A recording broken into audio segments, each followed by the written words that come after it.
Well, good evening, visitors. Welcome to the Australian War Memorial's last post ceremony. My name is Richard Cruz, and joining us today from the Royal Australian Navy is Warrant Officer Nikolai Rofe. Today we remember the Australian and British prisoners of war who died at the Sandakan prisoner of war camp, or as a result of the Sandakan death marches during the Second World War. The Sandakan death marches remain the greatest war atrocity committed against Australians. In 1942, the Japanese sent prisoners of war from Singapore to build an airstrip at Sandakan in Borneo. Over time, their rations were reduced and physical abuse increased. In January 1945, with Allied forces advancing towards Borneo, the Japanese began marching Australian and British prisoner of war westward to Renu through the island's rugged interior. The weak and malnourished prisoners staggered along jungle tracks for more than 260 kilometres. Many died en route. Their bodies never recovered. Those too weak to continue were killed by the guards.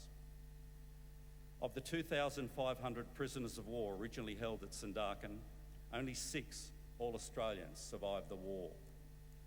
Today we remember the prisoners held in the Sandakan prisoner of war camp. We pay our respects to the men and women commemorated here on the Roll of Honour and to the survivors who returned home. As always, we welcome the veterans who have served, those that are still serving, and the families that love and support them. We acknowledge the members of RSL and Services Clubs Association, RSL Victoria and RSL Queensland, who are watching the broadcast of this ceremony across Australia. During this evening's ceremony, wreaths will be laid at the base of the pool of reflection by visitors to the memorial. If you're able, please stand and join in singing the national anthem.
If you're able to be seated, please do so. The Australian War Memorial was the vision of Charles Bean, Australia's First World War official historian. Bean landed with the Australian troops on Gallipoli and stayed with them at the front through to the end of the war. The idea of this national memorial and museum came to him at Pozières, France, in the depths of the bloody fighting of 1916. Bean's idea was that this would be a place where families and friends could mourn their loved ones buried in faraway places. It would also be a place that could help all Australians understand what these men and women had endured and what they had done for us. Bean's vision, to which we remain true, as best expressed as inscribed in the entrance to the memorial's galleries. Here is their spirit, in the heart of the land they loved, and here we guard the record which they themselves made. Tonight we'll read the story behind just one of those on the Roll of Honour, which lists the names of more than 102,000 men and women who have given their lives for us in war and on operations for more than a century. But first we present a lament, Flowers of the Forest. Wreaths and floral tributes will now be laid at the base of the pool of reflection.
Today, we remember and pay tribute to Lance Sergeant Fred Lindsay Staggs. Fred Staggs was born on the 29th of April 1892 in Lindsay, New South Wales. One of 7 boys and 3 girls born to John and Jemima Staggs. In 1908, the family moved to Innerville, where Fred's father worked on a property known as Rose Hill. Staggs enlisted in the Australian Imperial Force with his brothers Andrew and Neil just weeks after the outbreak of the First World War on the 27th of August 1914. 2 more brothers would attempt to enlist, with one, George, succeeding in 1916. Fred and Andrew joined the 1st Battalion and were sent overseas, where they were part of the 2nd and 3rd waves of the landings at Anzac Cove on Gallipoli.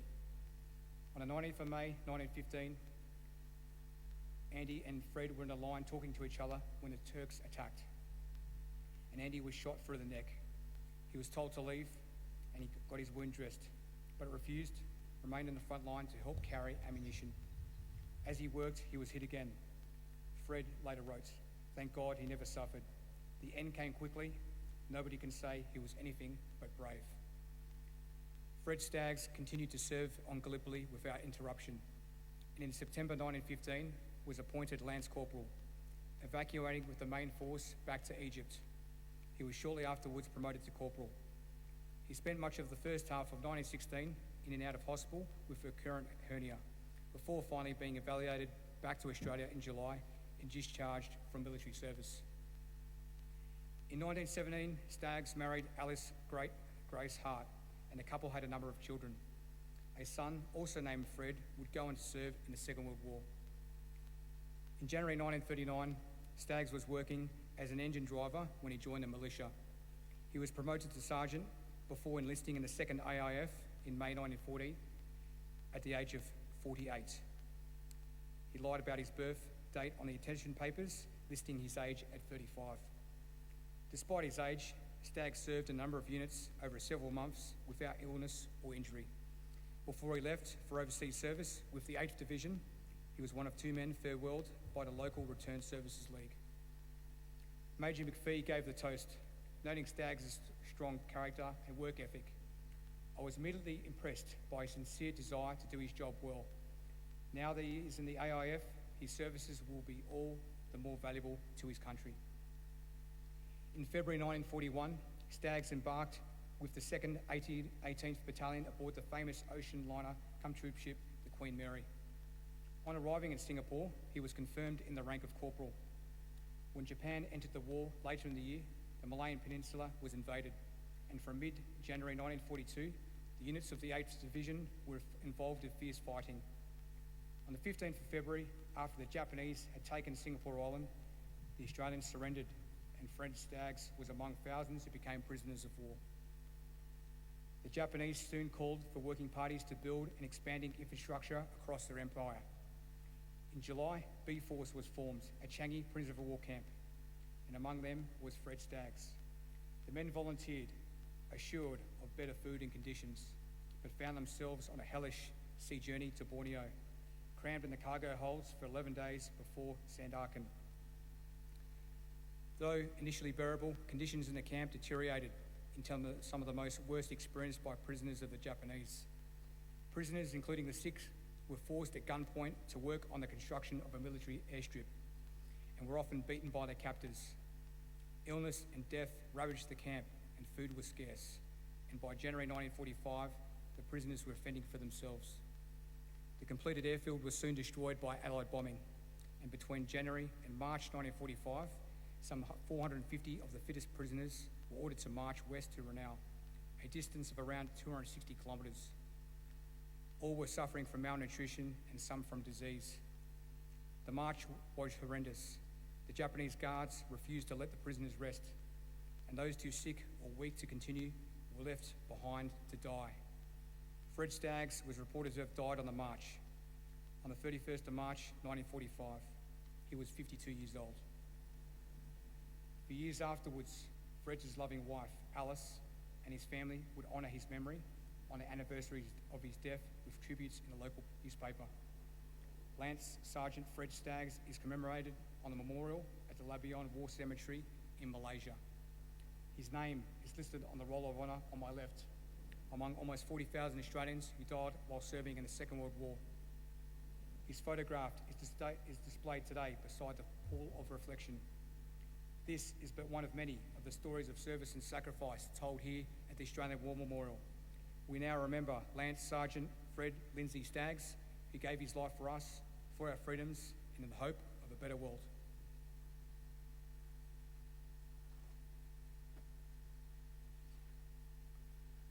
Please stand for the reading of the ode and the sounding of the last post.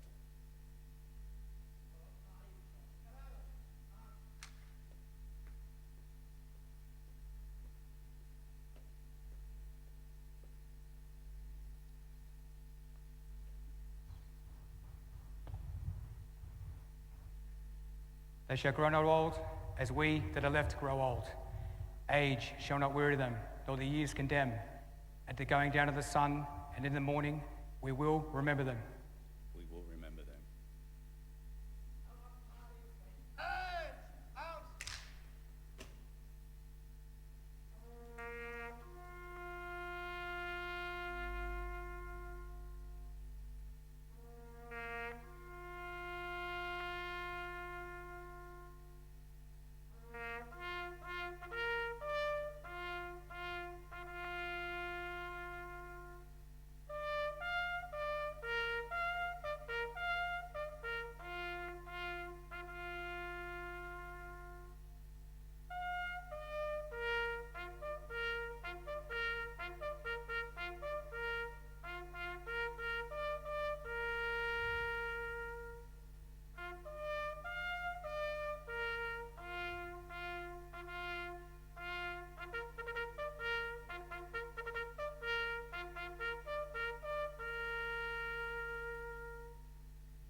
Lest we forget.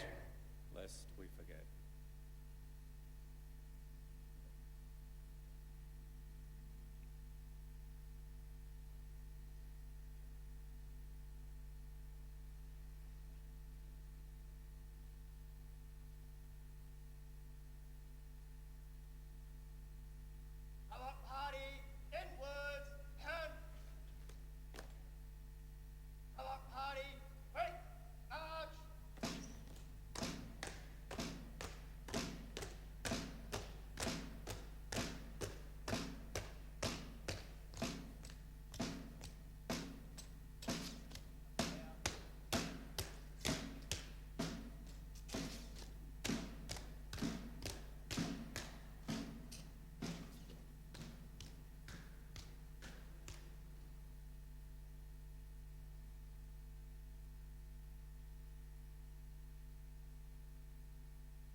We leave you this evening with the words of the memorial's founder, Charles Bean.